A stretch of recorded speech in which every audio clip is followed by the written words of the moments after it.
and I have to get into a Sarah, staff what's meeting. your reaction to House Speaker Paul Ryan saying that you cannot revoke birthright citizenship? Look, there are a number of legal scholars that think that there is certainly a lot of ground, but the big issue here that you have to look at is the reason we're in this position in the first place, and that's because Democrats in Congress have failed to help fix our broken immigration system, and the president is looking at all options, and he'll make a decision ultimately about what's best to secure our border and to maintain law and order in our country. Sarah, when you look at the president's schedule, he's making 11 stops in the next 6 days. 10 of them are in states which there is a Senate race. Does the president believe his time is best served right now going into states where there are Senate races versus possibly trying to keep control of the House?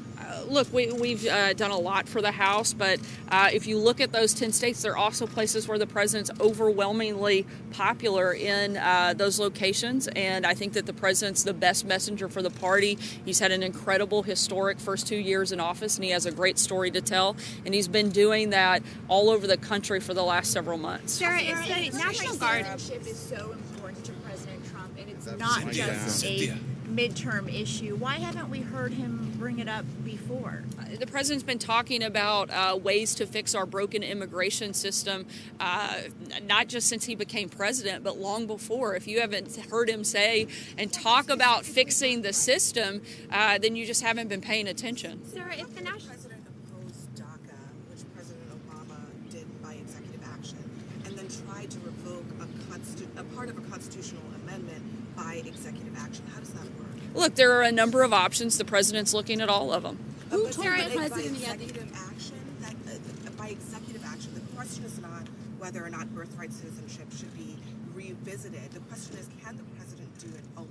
There are a number of things that are allowed under the law. We're looking at all of those. Again, I go back to the president shouldn't have to do any of these things alone, but Democrats are failing to work with the president. He's laid out a number of different pieces of legislation that Congress could have easily addressed these problems and helped fix our system, and they failed to do that. Sarah, if the National Guard told the president he has the authority. Look, there are a number of people that have commented on this. Lindsey Graham made comments on it yesterday, and a number of others have spoken about it consistently over the last several months.